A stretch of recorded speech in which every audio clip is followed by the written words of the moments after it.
अस्सलाम वालेकुम जी, क्या हाल चाल है। मैं मोहम्मद एमन नज़ीर। और वीडियो स्टार्ट करने से पहले मेरी आप लोगों से रिक्वेस्ट होगी कि एमन नज़ीर चैनल को ज़रूर सब्सक्राइब कर लें। जैसे कि बहुत से लोगों को पता है कि मैंने रिसेंटली मूव किया यूके में। कैसे मूव किया, किस तरह से मूव किया, कितना एक्सपेंस आया, मैं स्टेप बाय स्टेप सारी चीज़ें आपको बताता जाऊंगा। मेरे बहुत से दोस्त, बहुत से कलीग्स ने ये बात मुझसे पूछी थी कि व्हाट इज़ पीजीसी, आप क्या करने चले गए वहाँ पे। तो मैं उनको एक ही आंसर करता था कि यार ये टीचर्स ट्रेनिंग प्रोग्राम है। यूके में अगर आप एक टीचर बनना चाहते हैं, यूके में आप पढ़ाना चाहते हैं, तो आपको पीजीसी करना पड़ेगा। अब पीजीसी का मतलब क्या है? Post graduate certificate in education. जैसे कि हमारे पाकिस्तान में टीचर्स जो एक कोर्स करते हैं, स्पेशली गवर्नमेंट टीचर्स, वो बीएड होता है, बीएड इन एजुकेशन। तो अब आपको यूके में कोई भी सब्जेक्ट पढ़ाना है, आप किसी भी सब्जेक्ट से रिलेट करती है, आपका डिग्री किसी भी सब्जेक्ट में है, तो अगर आप यूके में अपना करियर शुरू करना चाहते हैं तो आपको पीजीसी करना जरूरी होगा।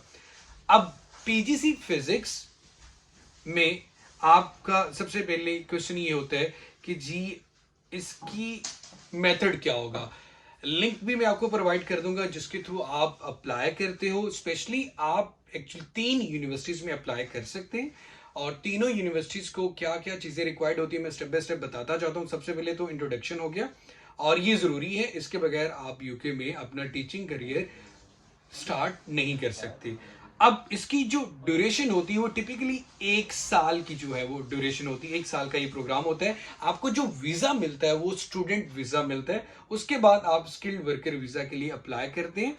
और इसके लिए जो आपकी जो ट्रेनिंग है, इस ट्रेनिंग में डेफिनेटली आपको ये चीजें सिखाई जाती है। मैं आज की वीडियो में सिर्फ आपको रिक्वायरमेंट्स बताऊंगा, व्हाट इज पीजीसी बताऊंगा। अब रिक्वायरमेंट में सबसे पहले आपके पास बैचलर डिग्री, मास्टर डिग्री, ये दोनों होना जरूरी है। स्पेसिफिकली बैचलर डिग्री पे भी कुछ यूनिवर्सिटीज एक्सेप्ट कर लेती हैं। उसके बाद स्पेशली क्योंकि हम इंटरनेशनल स्टूडेंट्स होते हैं, हमें 2 टेस्ट पास करना जरूरी है। एक जीसीएसई मैथ और दूसरा जीसीएसई इंग्लिश। अब जीसीएसई का अगर कुछ लोगों को नहीं पता तो मैं बता देता हूं। जो ओ लेवल्स मैथ और ओ लेवल्स इंग्लिश का सिलेबस है वो आपको 3 या 4 लिंक्स यूनिवर्सिटी जब आपको ऑफर देती है वो प्रोवाइड कर देती है कि इन लिंक्स के थ्रू अप्लाई करके यहाँ पे आप ऑनलाइन टेस्ट दे सकते हैं। और ये चीज का ख्याल रखिएगा कि ऑनलाइन टेस्ट में अगर आपने हैंकी मैंकी मारने की कोशिश की तो आपकी जो एप्लीकेशन है वो रिजेक्ट हो जाएगी। और एक टेस्ट की जो मैंने फीस पे की वो 170 पाउंड थी। तो डेफिनेटली वक्त के साथ साथ उसके बाद आपको पर्सनल स्टेटमेंट लिखनी होती है, और पर्सनल स्टेटमेंट को बहुत पर्सनल होना चाहिए। अगर आप ये करेंगे कि कहीं से कॉपी पेस्ट करवा लिया, किसी एजेंट से जाके कहा कि यार मुझे स्टेटमेंट लिख दो, तो अगर यूनिवर्सिटी आपकी एप्लीकेशन एक्सेप्ट नहीं करेगी तो डेफिनेटली आप अपना जो कोर्स है वो स्टार्ट नहीं कर पाएंगे। तो पर्सनल स्टेटमेंट बहुत इंपॉर्टेंट है, उसको अच्छे से लिखिएगा। और जिन लोगों को हेल्प चाहिए होगी डेफिनेटली वो कांटेक्ट कर भी सकते हैं। मेरी भी डेफिनेटली किसी ने हेल्प की थी, तो मेरी इंशाल्लाह कोशिश होगी कि आपको वही चीजें बताऊं जो कि रिक्वायर्ड है। उसके बाद आपको रेफरेंस, टिपिकली 2 रेफरेंस चाहिए होते हैं।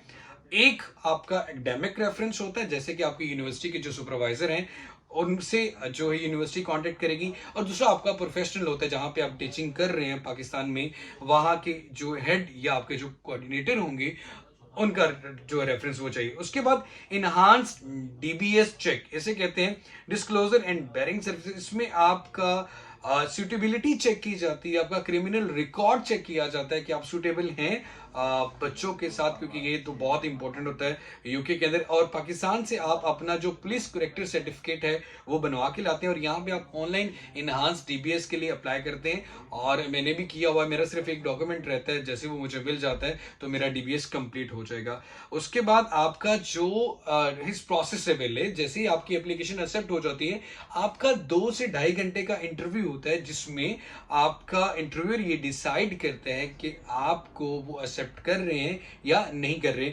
सबसे पहले आपको कंडीशनल ऑफर आती है, जिसमें ये टेस्ट की डिटेल्स भी लिखी होती है, आपके कोर्स की डिटेल लिखी होगी, आपकी ट्यूशन फी लिखी होगी। आज के लिए इतना ही। इसके बाद मैं आपको फर्दर गाइड करूंगा कि जब आपकी एप्लीकेशन एक्सेप्ट हो जाती है तो आपने टेस्ट की तैयारी कैसे करनी है, कैसे वीजा अप्लाई करना है, स्टेटमेंट का क्या होता है। यहां तक अगर आपका किसी किस्म का कोई क्वेश्चन हो तो आप कमेंट सेक्शन में पूछ सकते हैं वंस अगेन कि अगर आपने मेरा चैनल सब्सक्राइब नहीं किया हुआ तो एम एम नज़ीर चैनल को ज़रूर सब्सक्राइब कर लें। एम अहमद नज़ीर, अहमद AHMAD। और जैसे आप वीडियो अगर देख रहे हैं तो डेफिनेटली आपको सिर्फ जाके क्लिक ही करना है और सब्सक्राइब हो जाएगा और इसमें आपका बिल्कुल कुछ नहीं जाएगा। अपना बहुत सारा सा ख्याल रखें, खुश रहें, आबाद रहें। अल्लाह ताला आप सबका हामी नासिर हो। अल्लाह हाफिज़।